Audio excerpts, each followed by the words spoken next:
So I walked out of episode 1 of this brilliant healer's new life, and I loved it. The internet was mid on it, but hey, that's the internet, whatever.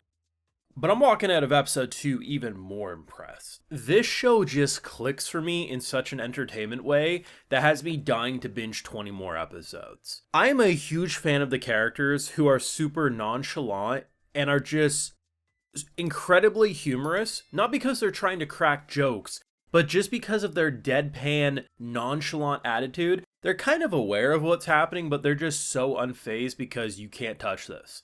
We've had more of those types of characters over the past couple of years, but when you can watch a man who's getting jumped by a pack of wolves because the leader of said wolves is like, you know what, screw this guy, and he just deadass will stand there, he's got barriers popping up, a wolf gnawing on his ankle, and he's just like, Can we please stop now?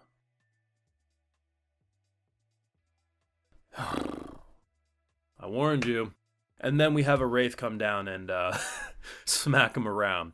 But even better, I thought all of them were going to be slaves, like previous slaves that he freed. No. The little girl, the little elf girl, yeah, she was a slave and he freed her. Everyone else is like gang leaders, pretty much, and then a ghost that haunted his home. And the fact that this girl comes in, one of them, and she's thinking like, this man's trying to charge me like $1 million to cut off my arm. What the hell's wrong with him? No. I'm gonna heal your arm. I mean, I don't really like regrowing because it's kind of exhausting, but yeah, if you want me to do that, I will. Casually cuts it off. She's like, what the? Does an Attack on Titan regeneration scene where the bone reforms first, then the nerves and the tendons, and then the skin. And this man's just deadass like, wait, what do you mean trained healers in this world can't do that? Huh, healers must suck around here, huh? Give me episode 3. Want to see my full thoughts on these episodes? Support my work. We got the Patreon full of get live reactions over there exclusively. I mean, people have their opinions, I get that. But it was really weird to me the number of people who were like confused that episode 1 was like, hey, like even if it's different than the source, like anime only opinions are like, it's weird how they dropped us in and he already has connections to people. And I'm like, what? I mean, we'll obviously get backstory and how he met everyone.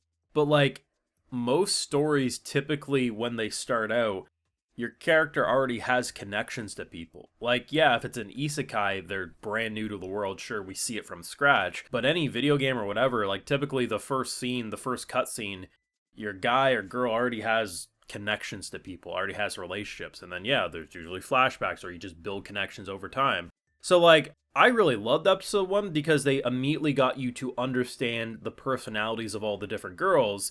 For the first half of that episode, they didn't even really show the MC too much, and I thought that was great because it really let me think, oh, these aren't just your generic insert harem A, B, C, D, and E characters for some bullshit. I was like, oh, I actually really like their personalities. Yeah, I'm interested in seeing how they all got connected to this underground healer, but I appreciated that. And then the second half with him being the focus, I thought I understood him too.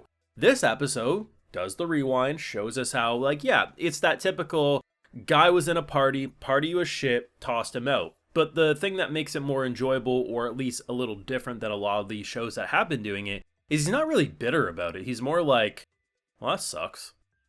Dude's super nonchalant. They're like, hey, we don't want you. And honestly, in his previous party's defense, if their whole goal is that they want to rise up in the world of nobility, having someone who's an illegal healer probably isn't the right thing. And hell, they did give him severance pay, so there is that. And then he discovers the girl, right? She gets stabbed by these like scumbags, and he's like, okay, I'll buy her. She's dying goods to you anyway, so you'll give it cheaper. And then he heals her. And yes, she's a previous slave, but we already saw from last week, the whole way he handled slavery in last episode, which I think was anime original or something, or different than how the source went. Either way, it shows that how he does that is not like coming across as like manipulative and exploitive. Yeah, she's going to massively worship the ground he walks on, but there's literally a line in episode 2 that's pretty much like phrasing. Because the way she said something like, you're my master, I'll do whatever, and he's like, bruh, phrasing. He clearly has no interest in that shit. He's just a very rootable MC, and I love these types of characters who you immediately want to support him. Like, he immediately is like, okay, I need a place of operations. Haunted building, that works. It's got good structuring. Oh, a wraith? Don't worry. Healing magic, I've killed hundreds of these things. And while, yes, it's fast paced on how they all kind of like came to worship the ground he walked on, it's understandable. I didn't really feel like I needed more out of this episode. The slavery angle makes sense. We've already seen a lot of that in anime. I mean, combined with episode 1, we already have a bigger understanding, and they gave that the most time and attention. A ghost that's essentially haunting a mansion immediately is like, well, I can't really push this guy back anyway, and shit, he's offering me tea. Get that. A girl who comes in because the first person we save is a guy who is like very poisonous wound, right? Like he probably got stabbed or shot by like some poisonous weapon. He got saved. He's like, okay, hey, my sis is having similar issues. They're thinking probably they're going to lose an arm, and he regrows an entire new arm. Makes sense. Girl comes in, hey, here's my pack of wolves. I'm gonna go kill you guys. This guy controls race. Master, whatever you need. They all had different reactions and reasons for like supporting him, and I immediately got the understanding of like why people kind of flock to him. Not only just because people are coming probably in masses to his underground healing facility, because one, he probably charges a reasonable price, and even if it seems outrageous at first, like you want how much gold or whatever for this, but you're literally saving their arm. No other healer does what he does. Now, is that because we're going to learn over time that he's essentially tapping into some taboo magic, some blood magics and stuff, and has no idea that it's seen as weird? Maybe. But it could also be that, you know, we're in a society that's very like, go get your education, get your license, and you have to practice things by the law, and rich people decided that it's more profitable to let people suffer and not completely cure, because then you have more customers, where this guy is not treating healthcare as like a business, but rather a service, that you deserve to be healthy. And like I said in my episode 1 video, I'm totally under the impression that this is the type of guy that if a mother and like a dying kid came in and they couldn't pay, he would find some way, like either you pay me back when you can, or give me like your shoelace, and he's just gonna accept that.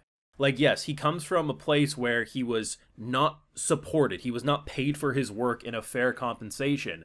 But he clearly also doesn't look like a scumbag who would turn away a dying child because you didn't have the amount of gold he would normally charge. He would find some way to get paid, but probably help as well. I think that's how he is as a character. He's funny as hell. He's nonchalant, so he's that, yeah, I didn't realize I was strong, but he's just standing there getting it swarmed, which ghost thing comes down and spooks him away. And honestly, Lily, or whatever her name is, this little elf girl, her reactions to the bullshit is incredibly humorous.